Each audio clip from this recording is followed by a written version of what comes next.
Hello lovely students, this is Aadhya. Welcome back to the channel. आज हम कर रहे हैं 9th क्लास की एक्सरसाइज 7.2 का क्वेश्चन नंबर 7। आइए देखिए क्वेश्चन में क्या बोला गया है। ABC is a right angle triangle. एक ट्राइंगल है जिसका नाम एबीसी है और वो राइट एंगल ट्राइंगल है, यानी कि उसमें एक एंगल 90 डिग्री का रहने वाला है। इन विच साथ ही उन्होंने बता दिया है कि एंगल ए 90 डिग्री का है and AB is equal to AC. Find angle B and angle C. अब इस क्वेश्चन में क्या नई बात आपको देखने को मिली कि इस क्वेश्चन में आपको कोई फिगर बनाकर नहीं दी गई है, आपको फिगर खुद से बनानी है। तो जैसे जैसे क्वेश्चन में लिखा है हम वैसे वैसे पढ़ते जाएंगे और वैसे वैसे हम ड्रॉ करते जाएंगे। तो आइए बोर्ड पर देखते हैं। ये हमारी एक्सरसाइज 7.2 क्लास 9 का क्वेश्चन नंबर 7 है, जिसका सॉल्यूशन हम देखने जा रहे हैं। हम सबसे पहले फिगर बनाते हैं। हम एक राइट एंगल ट्राइंगल बना लेते हैं। इस तरह से हमने एक राइट एंगल ट्राइंगल बना दिया। राइट एंगल ट्राइंगल की शेप हमेशा कुछ इस तरह से ही रहती है। एंगल ए पे 90 है तो यही हमारा राइट एंगल बनता है और ये हमने एबीसी लिख दिया है, ठीक है।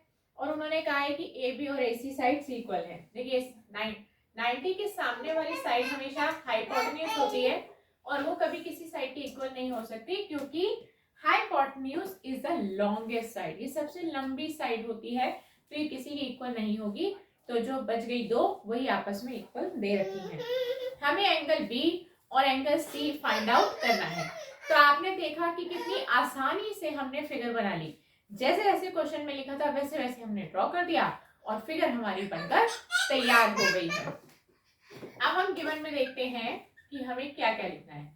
हमें सबसे पहले दिया था ABC is a right angle triangle, तो हम यहाँ लिख लेते हैं ABC is a right angle triangle. Right angle triangle क्या होता है आप सब जानते हैं, जिसका एक एंगल 90 डिग्री का होता है। तो सेकेंड पॉइंट में हम ले लेते हैं कि एंगल ए हमारा 90 का है।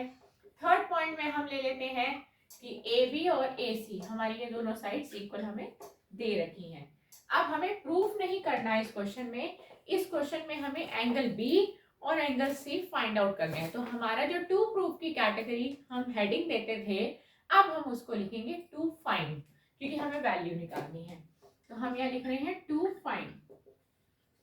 और क्या फाइंड करना है? एंगल बी और एंगल सी।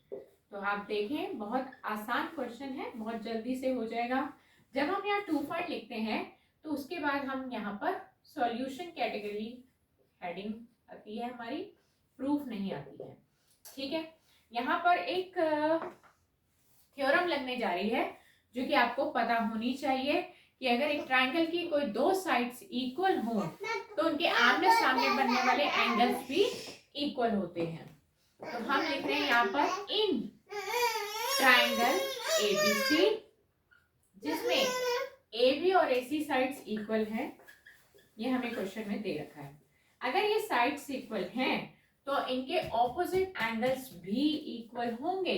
देखिए ए बी, आपकी ये साइड है ए बी के ऑपोजिट पड़ेगा एंगल सी। अगर आपको ऑपोजिट निकालने में दिक्कत होती हो तो जैसे कि ए बी, ट्राइंगल का नाम एबीसी है और साइड हम ले रहे हैं ए बी, इसमें कौन सा अल्फाबेट मिसिंग है? तो सी मिसिंग है, तो दैट मीन्स कि ए बी के ऑपोजिट एंगल सी है। तो आप यहाँ लिखेंगे therefore angle C is equal to, और ए सी में कौन सा अल्फाबेट मिसिंग है? बी, तो एंगल बी ए सी के ऑपोजिट माना जाएगा।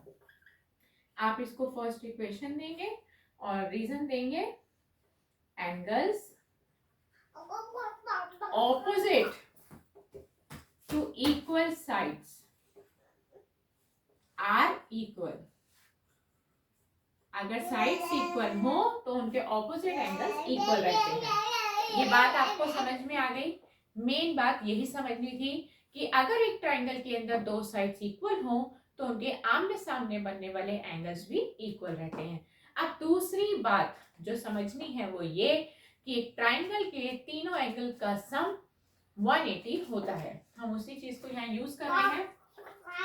Angle A plus angle B plus angle C, triangle के तीनों एंगल ले लिए हैं, इन तीनों का सम 180 रीजन देना बहुत जरूरी है।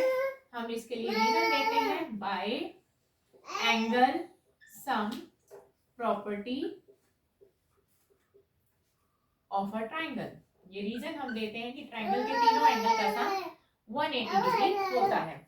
एंगल ए हमें 90 डिग्री का क्वेश्चन में दिया हुआ था, तो आप एंगल ए की वैल्यू 90 डाल लीजिए, और ये आप ब्रैकेट में लिख भी सकते हैं because angle A is equal to 90 degree given question में दिया गया था, इसलिए हमने यूज किया है।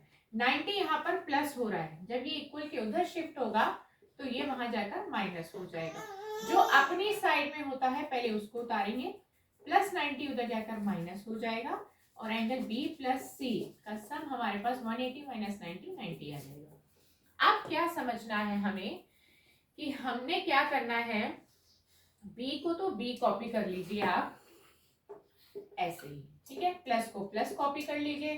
अब मैं क्या कर रही हूँ कि एंगल सी को एंगल बी से रिप्लेस कर रही हूँ, क्योंकि हमने फर्स्ट इक्वेशन में ये दिखाया कि एंगल सी और एंगल बी दोनों की वैल्यू बराबर है, तो हम एक दूसरे को रिप्लेस कर सकते हैं। तो मैं सी को रिप्लेस करके बी लिख रही हूँ, और रीजन देंगे फ्रॉम फर्स्ट इक्वेशन। ये जो चेंजेस मैंने करे, रिप्लेसमेंट करी है, ये मैंने फर्स्ट इक्वेशन को देखकर करी है। एंगल बी में एंगल बी जोड़ देंगे, एंगल बी के बाद कोई नंबर नहीं है तो 1 मानेंगे, इस एंगल बी के बाद भी कोई नंबर नहीं है तो 1, 1 plus 1 2, 2 angle B is equal to 90 degree. 2 angle B के साथ मल्टीप्लाई हो रहा है, वहां जाकर ये डिवाइड हो जाएगा। 2 1 जा 2, 2 4 जा 8, बचा 1, 2 5 जा 10, तो एंगल बी आ गया 45 का। अगर एंगल बी 45 का आया है तो एंगल सी भी 45 का होगा, क्योंकि हमने यहाँ पर शो किया है फर्स्ट इक्वेशन में कि दोनों की वैल्यू सेम आएगी। तो अगर हमने एक निकाल लिया है तो दूसरे की वैल्यू भी 45 होगी। तो यही तो एंगल हमसे पूछे थे।